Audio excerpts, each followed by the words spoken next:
Tanggalin mo yung galo mo. Ah, andito naman guys yung ano.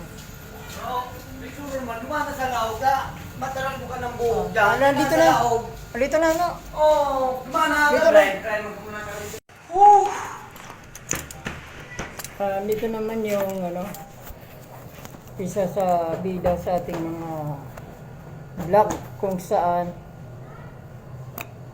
yung mga nagsusubaybay sa ating vlog, sa ating mga videos, kilala nyo ito. Isa rin ito sa kalaboy-laboy sa market ng TV.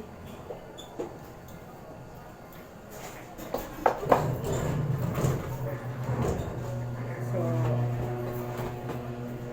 kalbuin natin ngayon. Haba ng kanyang buhok. Huwag ka magalaw ha. Huwag ka gumalaw kasi tanggalin natin yung bigote mo. So, grabing haba oh. Sobrang haba.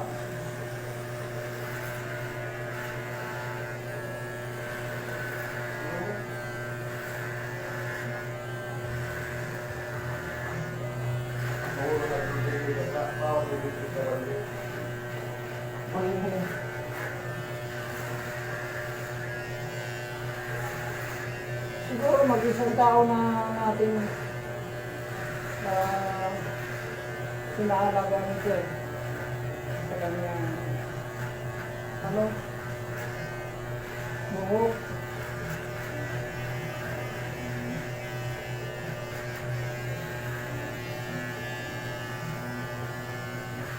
Problema kasi mga kapatid. Hindi siya marunong magsalita. Apektado yung ano? Apektado yung kanyang pagsasalita. Itong taong ito, ilang kilala ito sa TV Arbay. Itong taong ito ay dati daw basketball player. Basketball player dati. So, nagkaroon daw na problema sa kanyang pag-isip. So, alam naman natin yung pag-basketball, hindi na natin na alam kung paano nangyari. Sino ang dahilan?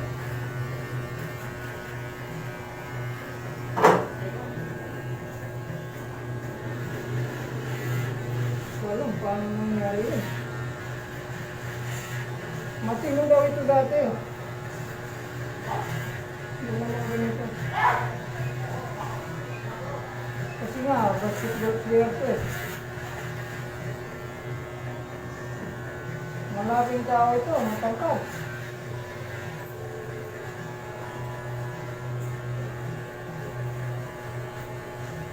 Kayang-kaya niya siguro mag-dunk sa, ano, sa ring. Sa ring ng basketball.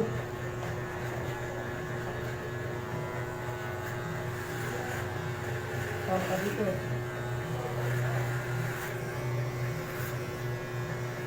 Problema, apektado yung ano. Itong bahagi ng kabilang side, ng bahagi ng kanyang katawan mga kapatid ay baldado na. Ibig sabihin, na-stroke na siya ng katawan niya. Hindi niya masyadong nagagalaw. Kaya siguro nadama yung kanyang pagsasalita.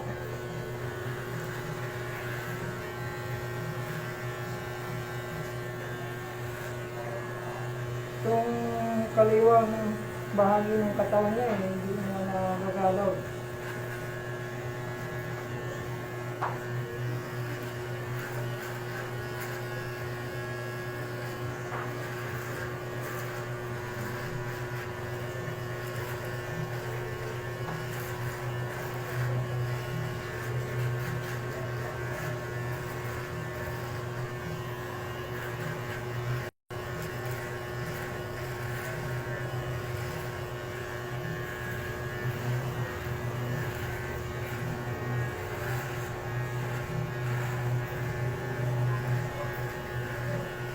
Walang problema ito sa kanya dahil marunong siya bumili. Marunong magbili ng pagkain. Basta may pera lang siya, hindi siya magutuman kasi marunong siya magbilo. Saka alam niya yung pera, yung 20, 50, yung klase ng pera, alam niya yun.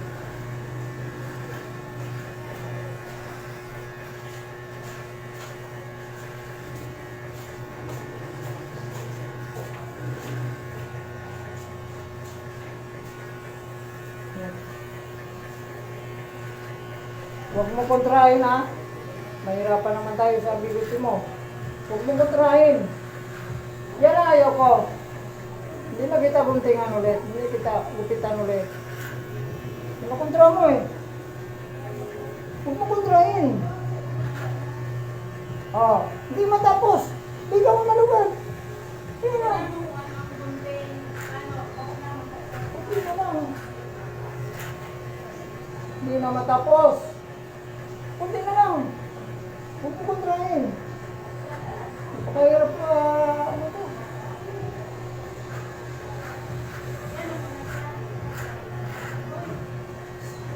Pag pinuntra mo, hindi ito matapos. Oh. Kunti na lang. Huwag mo kumontrahin. Para sa'yo yan eh.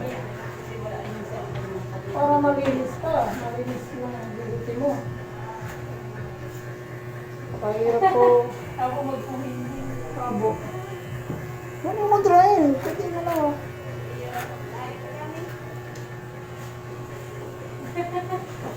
Ano sa nagpapagala-gala? Ayun po. Problema, ayaw niya ito. Ano yung bigote niya? Haba. Huwag mo kasi kontrahin.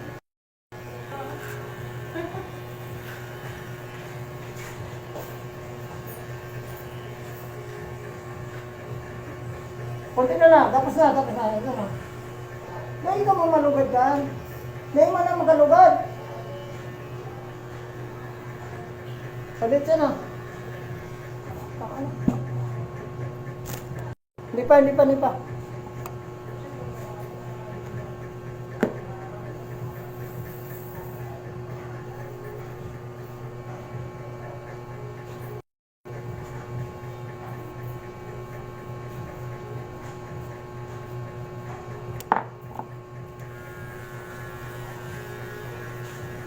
Napakahirap bukitan ng tao nito.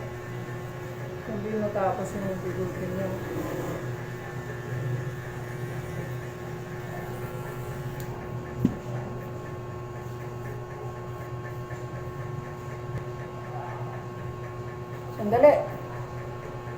Sandali. Kain ka doon ha. Order ka ng pasit. Sandali. Pagpasit ka doon ha. Pasit. 15 lang naman ang pasit doon. Sige, pasit.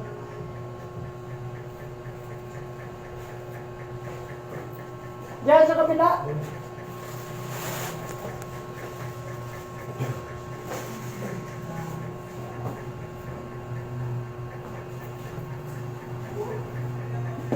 Pakahirap.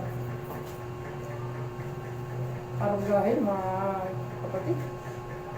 Napakahirap arugahin ng mga ganun tao.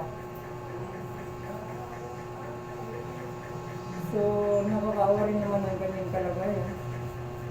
Kaya,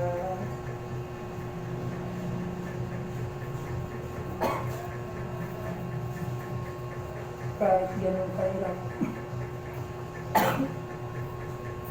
kahit tinitiis pa rin natin yun, alang-alang naman sa maaaring magsilbi sa atin ito sa araw ng pagbuko ng ating mga servisyo, voluntary servisyo para sa ating bansa. Maaaring makamit natin ang ating minimiting habang maging pag tayo ay magkamit ng habang mula sa awas ba.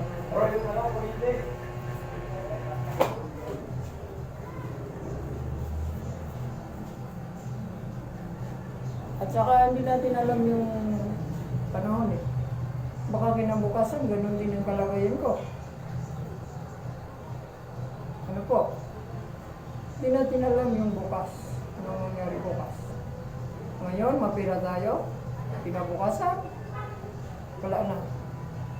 Ngayon, maganda yung kalagayan natin. Pinabukasan, kabaliktaran.